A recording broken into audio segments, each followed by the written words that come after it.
بسم اللہ الرحمن الرحیم۔ السلام علیکم محترم ناظرین، ڈاکٹر طاہر القادری حافظہ اللہ کسی تعارف کے محتاج نہیں ہیں۔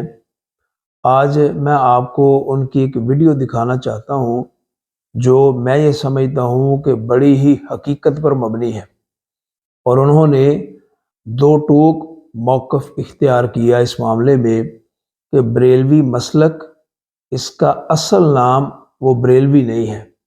اور مجھے یہ ٹاپک بڑا ہی اچھا لگا، مجھے یہ بات بڑی اچھی لگی، اور میں یہ چاہتا ہوں کہ میں آپ کے ساتھ شیئر کروں تاکہ آپ کو بھی حقیقت کا پتہ چلے۔ تو آئیں ہم ڈاکٹر صاحب کی بات سنتے ہیں، وہ کیا کہتے ہیں۔ یاد رکھ لیں، یہ نام اہل سنت ہے۔ 1400 سال سے بڑے بڑے اکابر ہوئے، مگر اہل سنت کا نام بدل کر کسی بڑی سے بڑی شخصیت کے ساتھ مسلک کے نام کو نہیں جوڑا گیا۔ آپ میری بات کو سمجھیں، مسلک کے نام کو نہیں جوڑا گیا۔ حضور خواجہ اجمیر بھی تھے، مگر اس مسلک کو مسلک اجمیریہ نہیں کہتے، اہل سنت ہی کہتے۔ خواجہ نظام الدین اولیاء بھی تھے، قطب الدین بختیار کاکی بھی تھے، داتا گنج بخش علی حجویری بھی تھے، مگر عقیدہ اہل سنت ہی رہا، مسلک حجویریہ نہیں بنا، مسلک نظامیہ نہیں بنا، مسلک نبہانیہ نہیں بنا امام نبہانی سے، مسلک سیوطیہ نہیں بنا امام جلال الدین سیوطی سے۔ آپ میری بات کو سمجھ، مسلک اسقلانیہ نہیں بنا، مسلک قسطلانیہ نہیں بنا، امام عینی سے مسلک عینیہ نہیں بنا، قاضی ایاز سے مسلک ایازیہ نہیں بنا۔ امت میں بڑے بڑے اکابر ائمہ آئے، محدثین آئے، مفسرین آئے، تاریخ بھری پڑی ہے روشن ستاروں سے، مگر اہل سنت کا ایک وتیرہ رہا، بڑی سے بڑی کسی شخصیت کے نام پر مسلک کو معنون نہیں کیا۔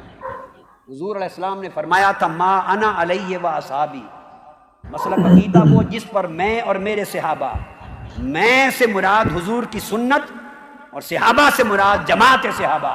یہ نام آقا علیہ السلام نے رکھ دیا تھا اہل السنت والجماعہ۔ اب قیامت تک اس مسلک کا نام بدلنا حضور کے رکھے ہوئے نام سے انحراف کرنے کے مترادف ہے، آقا علیہ السلام سے انحراف کرنے کے مترادف ہے۔ اگر آپ یہ کرنا شروع کر دیں، نسبت اساتذہ جو چاہیں آپ کے ہوں، میرے بھی ہیں، شیوخ جو چاہیں ہوں، جس سلسلے سے چاہیں منسلک ہوں، جس مدرسہ میں چاہیں پڑھیں، میں اصول سمجھا رہا ہوں آپ کو۔ انڈیا میں جس کسی عالم اور بزرگ سے چاہیں عقیدت رکھیں، یہ سب کچھ جائز ہے، مگر مسلک کا عنوان کسی بھی شخصیت، استاد اور شیخ اور پیر، اس کے نام پر معنون نہیں ہو سکتا۔ جو کرے گا وہ سواد اعظم کو چھوٹا سا فرقہ بنانے کی سازش کرے گا، وہ اہل سنت کے ساتھ دشمنی کرے گا، اور اہل سنت کو امت مسلمہ کے 72 فرقوں میں شامل کرنا چاہے گا، 72 فرقوں میں شامل کرے گا، جو اہل سنت کے عنوان کی بجائے کوئی اور عنوان لگانا چاہے گا۔ آقا علیہ السلام نے فرمایا یہود میں 71 فرقے ہوئے، نصارہ میں 72 فرقے ہوئے، حدیث پاک۔ میری امت میں 73 فرقے ہوں گے، جتنے فرقے ہوں گے جہنم میں جائیں گے، اور جو جنتی ہوگا وہ ملت ہوگی۔ صحابہ کرام نے پوچھا یا رسول اللہ وہ کون ہے؟ فرمایا الجماعہ، وہ فرقہ نہیں ہوگا، وہ جماعت ہوگی۔ السواد العظم، وہ میری امت کی اکثریت ہوگی، وہ فرقہ نہیں ہوگا۔ اس لیے میں عمر بھر فرقہ پرستی کے خاتمے کی بات کرتا ہوں، اس لیے کہ فرقے جہنم میں لے جاتے ہیں، جماعت اہل سنت ہو یا سواد اعظم یہ جنت میں لے جاتا ہے۔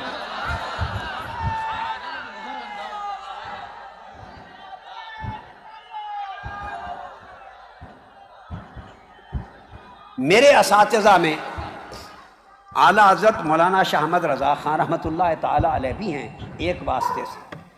میرے اساتذہ میں حضرت مولانا عبدالحی بحر العلوم مولانا عبدالحی فرنگی محلی بھی ہیں، حضرت مولانا عبد الباقی محدث لکھنوی کے طریق سے۔ تو میں اگر اساتذہ کے نام سے ہم مسلک رکھنے شروع کر دیں تو پھر میں لکھنوی بھی کہلاؤں، کوئی دہلوی کہلائے،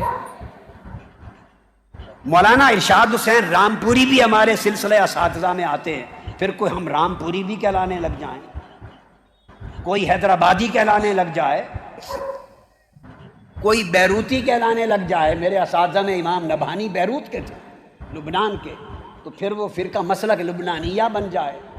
ہمارے اساتذہ میں امام محمد بن جعفر الکتانی ہیں جو امام نبہانی اور اعلیٰ حضرت کے بھی شیخ ہیں، اعلیٰ حضرت کے شیخ ہیں. آپ میری بات سمجھیں؟ تو پھر ہم مسلک کو مسلک کی تانیہ کہہ دیں.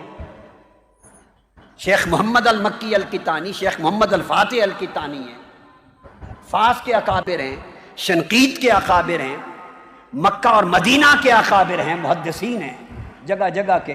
تو اگر ہم اپنے مشائخ اور بزرگوں کے نام پر مسلک کو ان کی طرف منسوب کرنے لگ جائیں تو یہاں 1000 مسلک کھڑے ہو جائیں گے اور اہل سنت دفن ہو جائے گا. لہذا اہل سنت کی پہچان کے لیے میری پہلی نصیحت یہ ہے، ہند والو، کہ مسلک کی کوئی نسبت کسی شخصیت کی طرف نہ کریں، نہ کسی مدرسہ کی طرف کریں، نہ کسی پیر کی طرف کریں، نہ کسی خانوادے کی طرف کریں، نہ کسی شہر کی طرف کریں. مسلک کی نسبت صرف مصطفیٰ کی طرف اور جماعت صحابہ کی طرف رہے گی.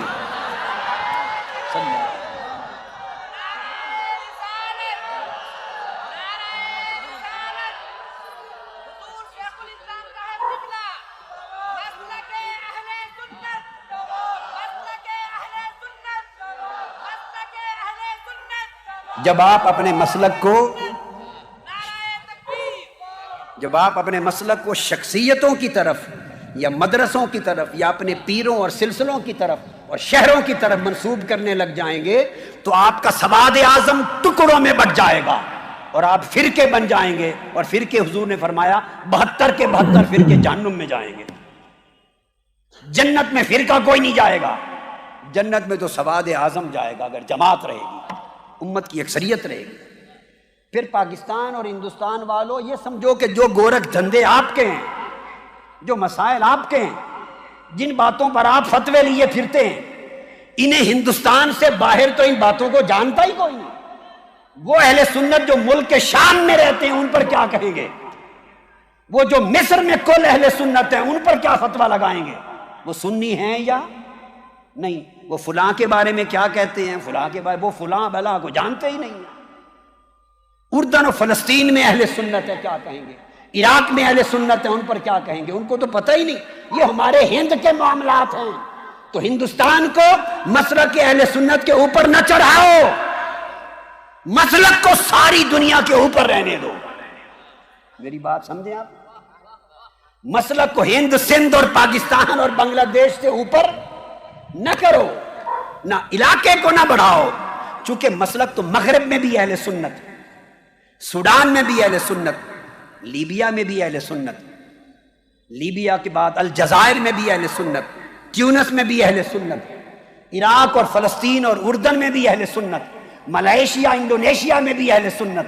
ارے اہل سنت کا عقیدہ آقا کا میراث ماننے والوں کا عقیدہ، حضور کی غلامی محبت کا دم بھرنے والوں کا عقیدہ تو دنیا کی 50 مسلمان ریاستوں میں ہے، بلکہ 56 میں سے کم از کم 52 اسلامی ریاستوں میں ہے.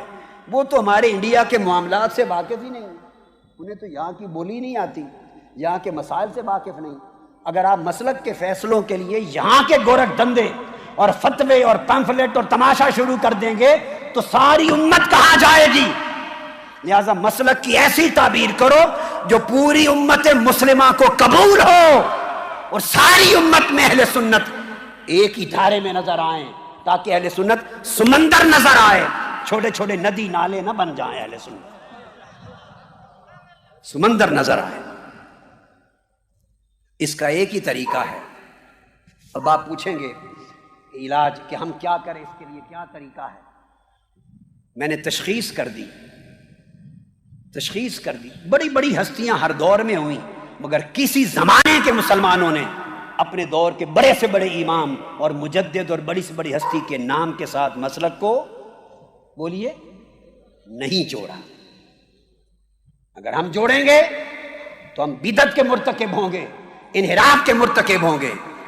اس کا مطلب صرف ہمیں اپنی دکانداریاں چمکانے سے دلچسپی ہے، مصطفیٰ کے دین سے کوئی دلچسپی نہیں، ہمیں اپنے دھندے اور کاروبار سے تعجب ہے۔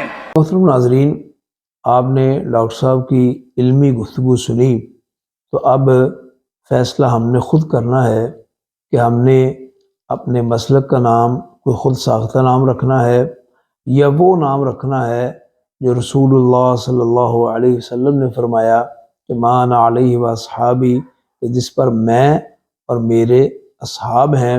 اللہ ہم سب کو درست فیصلہ کرنے کی توفیق عطا فرمائے۔ السلام علیکم ورحمۃ اللہ۔